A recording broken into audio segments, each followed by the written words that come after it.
Western Conference, home of some teams that look pretty good right now. And some that suck ass. That's true, Kev. There are some that don't look so good. Let's start right from the top. How do we feel about the Calgary Flames so far? They made all those offseason moves. There was a moment this offseason where I think the three of us would have said they were dead in the water. They were drowning. It was time to blow it up. And then, as Kevin calls him, Baby Brad tree living. Is that what you call him? No. What do you call? I thought you said Baby Brad or something before. Oh no, maybe not. All right, not maybe to my knowledge. Yeah, sometimes Cannot confirm or deny. Yeah, Brad Tree Living saved the day.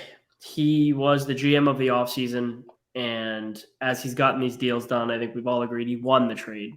Absolutely. The Huberdeau and Uyghur for Tkachuk trade. He won that trade and a first. What a crazy and a prospect. And a prospect, yeah. There's just kind of bananas. And Let's start with the Flames, though. The Flames are 2-0. They have scored 9 goals, given up 6 against. Not the best differential, but still, they're out there and they're winning hockey games, and they look strong. You got to think about the teams they played to put this into context. Nope, you're right. They beat the Avs already.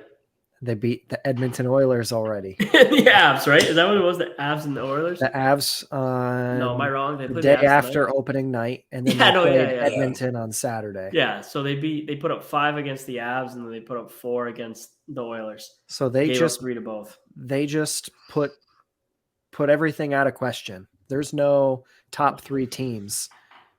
Calgary took the number 1 spot in the West by beating its 2 competitors for that top dog spot, in my opinion. I agree. I mean, we'll get into them next, right? But the only team that's sitting above them is the 3-0 Golden Knights, who have looked good. They've looked good, but I don't think the Golden Knights could beat Calgary in 7 games. I don't know if any of those teams can, and it's crazy it's crazy how quick that switch flips. But I really look to a guy like Nazem Kadri. I listened to Nathan McKinnon's interview today on Spit and Chicklets, and he talked about how much they really did want Nas back. Nas was super important to them, and how Newhook's going to need to have a year and a half to get to that point. And well, duh. Yeah, obviously, right? But Kadri's a guy who, to me, is kind of a game changer. He really is. Obviously, I'm saying things that are completely obvious, but the Flames are a scary team. I mean, the first future I put this year, it was super small, but I threw it on the Flames. Right. Really, what's scary about the Flames is they have all these pieces already in place, and Trey Living's not done. He wants to get another forward. He wants to get a wing for that top 6, and whoever he brings in, they're going to be a big playmaker or whatever. So that makes him that much scary down the stretch, come trade deadline. Who even knows? They might not need to. You never know. You never know. I don't think that it's going to be big fish hunting, though. Yeah, because I think it's going to be a middle 6 winger that they bring in. I agree, because they have their two centers, right? And then they have their playmaker they have a great playmaker in Huberdeau and a great playmaker in Kadri. And they have shooters on both the lines in Mangiapane and Toffoli. So it's they don't really need pure goal scorers. They have them. They have enough. And not to say Kadri and Huberdeau score goals. You know what I mean? So it's I don't know. What do they have? Grit. They have really strong defense. They have a great goaltending. I mean, they're a team. They have the whole package, in my opinion. They really do. They kind of remind me of a team out east that we're going to talk about later on. But anything else with the Flames? I mean, I think the biggest thing is the Flames have a surplus of defense. So if they want to make a move, they'll have value there, because as seasons go on, and we all know this, defenseman's value go right on up, especially around the trade deadline. And especially this is an aside, and we're probably not going to get into this too much, but a lot of defensemen have been getting hurt in the NHL recently, which is going to make the prices go even higher. And it's a supply and demand market, that's for sure. Yeah, just like gas prices. And Jacob Chychrun is not being put on promotional materials by the Arizona Coyotes. There's a fly in here. Anyone who's on the video feed, there's a fly in here. I'm going to be fighting it all night. Next, we have Bruce Cassidy. And his reign over in Vegas already starting. No, were you not ready? Did you have more on Calgary? No. Oh, you gave me a look. Maybe it's just Bruce. You don't even like to hear his name after how good Montreal's done.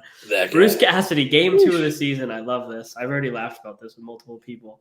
Phil Kessel benched game 2. You just got to realize, Vegas, Bruce is a really good coach. He brings a lot of really good structure. he has trouble with letting the dogs run. And a guy like Kessel, I don't think is ever going to fit his mold. Wait, time out. Did that break his Ironman streak? No, he didn't. No, he sat him in the middle of a game. Oh, Yeah, he had like 2 shifts and then he sat for like a whole period. fair. Yeah. Okay. I was curious if like that's why it was like no. uproar. No. Gotcha. It's just people. It just just you bring this guy in who's a vet, and then it's like, and it's Phil Kessel. Like, you know what Phil Kessel's going to do. Maybe Like, Phil had a couple too many hot dogs in intermission and wasn't feeling so hot. But you know, he's got the squirts. Yeah, Vegas fans just aren't. They're not ready for Bruce. They're not ready because they're like. I think they like glorify their players and they don't really. I don't know if they're the most educated fan base. I mean that. I have no problem with Vegas. I think that there's a lot of people there who are getting into hockey. They're new to hockey, and as time goes on, they'll get more educated with it and different coaching styles. Bruce will sit anybody. He'll just sit anybody. And there's going to be players that you guys love as a fan base, and you're like, he's our future. We love this guy. And Bruce is going to be like, fuck that guy. Yep. It's just going to be a reality. Like, I mean, Jake DeBrusk looks like a brand new player without Bruce here. It is what it is. Guy like Craig Smith, Freddie is a brand new player. Guy like Craig Smith having trouble without the reality of Bruce keeping his veterans in the lineup. Mm-hmm. You know what I mean? So it's just Bruce was a very interesting coach. Well, I'll talk about that later. Never mind. Yeah, I know. I'm just like everything goes back to You're gonna get me wound up. I know. But like Bruce, it's funny.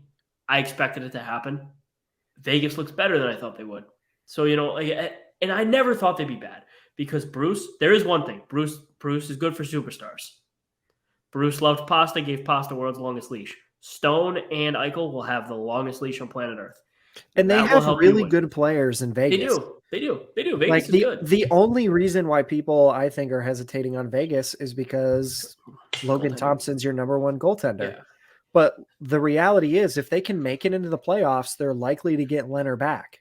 Yep. And it's also the reality of them they play like Russian roulette with players. I think that started to turn opposing fan bases and their own off on them, as well as guys. Like it's when you're building an NHL franchise, you're like you get behind players and you want to build something, and no one's safe there ever. And that's just a reality. Yeah. And like as a fan, like I don't know how you guys feel, but it kind of sucks if you think about it. Like if I was a Vegas fan, like would I want to go out and buy a jersey for a player? No, I'd be like, no, absolutely not. Get a blank one. Yeah, 2 years from now, that person's going to be gone. Like Marc-Andre Fleury was the flagship person in that organization. Yep. The only one that I think are still there is the Riley, Marchessault, and Carlson line from the original roster. It's wild. Yeah, I don't agree with it, but I mean, hey, they've gone big game hunting and they get the big fish. They do. They do get the big fish, so we'll see how it all pans out. I think they're going to be good. They're probably going to be a playoff team. Maybe it's too early to say that, but they look. I don't think they're going to be a playoff team. I don't know. Like I watched them. I think play, Vancouver and the Kings are too good. Yeah, I think Vancouver's really good, but they're 0-3 to start the year. You get 0-4, 0-5, 0-6, and then things get dark fast. So they need to turn around straight now. 2-goal leads. Well, that's the perfect segue into the next topic if I ever seen one. Vancouver Canucks. They've had the worst luck that I've seen yet this year. But at the same time, it's not just luck. It's that they're not closing out games, which says something about coaching and it says something about the players. You know what I mean? Who's their coach? Is it Ken Hitchcock? No, it's Bruce Boudreau. Oh, it's Bruce Boudreau. Yes, it is. Yeah, sexy. Yeah, he's over there smiling and shit. They're happy. But a team with a ton of talent, a team that should be good, and a team that needs to learn how to win. Mm-hmm. Yes, big time. A franchise that's never won. Yeah, and like for me, we saw Elias Pettersson come into the league. We saw Quinn Hughes come into the league. Sorry, did you drip a little? Myself. Yeah, nice. Just a little bit. And they came in and everybody was all excited. They did fairly well in their rookie years and really not a lot since. Hughes had a pretty good year last year. Quinn Hughes, like if you look at his numbers, he was good. Pettersson took a big step back. But Hughes took a step forward. In my opinion, having like an outstanding year for that caliber of player is dragging your team into the fight and helping that team win games. They're not that guy though. They're two elite players, but they're not. They need other guys. They need the JT Miller. They need those guys who are going to do it too. I don't see either of them as do it alone guys at this point. That's a problem. Like, don't you think that that's terrible? From Quinn, no. From Pedersen, yeah. Pedersen, I thought was going to be like a next superstar. And he still could be. Like, he has time. But last year wasn't the year, right? So, I don't know. I think if he has another bad year this year, he's probably toast. I wouldn't say toast, but I mean, he's not a bad player still. He's still a good player. He just but with their cap situation that they've got going maybe on, they'll trade him. And you have the choice between you mean Pedersen toast in Vancouver. Yeah. What's he making? Is he making $9 million? I don't know. I can tell you right now. Hold on. I know he's making a decent amount, but Kev, how do you feel about Vancouver while Connor looks that up? Yeah, it's Vancouver. Do you have them as a playoff team? I do not. I do not have them. Yeah, you didn't have them. You didn't have them either when we first asked you a couple days ago. I have it written down. I will never have them. Yeah, I don't. I mean, I've kind of gone back and forth on them. I think they're a good team. I just don't know. I mean, they're blowing games. I mean, just like being in the Pacific, I see like Vegas, Calgary, LA, Edmonton. Yeah, that's what I'm. I have them all over them, and then I'm. I'm high on the Central too, so they're not even sneaking as a wild card team for me. No, his salary is 7.3 and some change million. That's not awful. I mean, I don't have the biggest problem with that really. We've seen worse. And last year, him being a quote unquote down year was his best points production year overall at 68 points. Yeah, which isn't bad. I mean, it's right.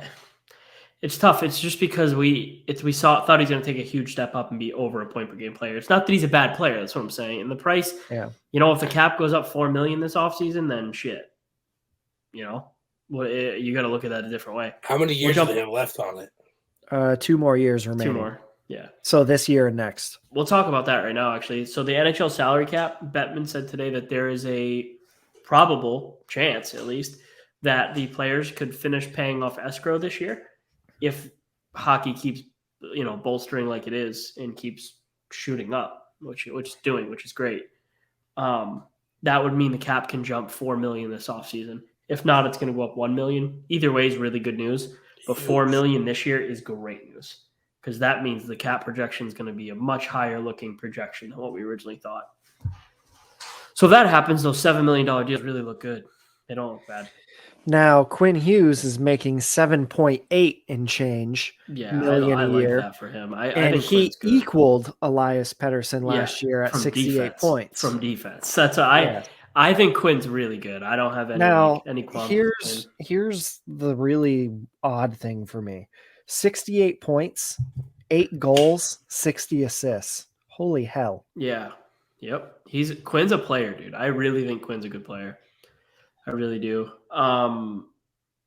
What do we have here? I see on the sheet. Which one of you is mad at the schedulers? I'll let you take it over. Both of us, probably. Go on. I wrote that. No, it's just weird. You have some teams that already played 4 games in St. Louis. They already only played 1. Just makes no sense. I know. And you have the Bruins are on a back-to-back.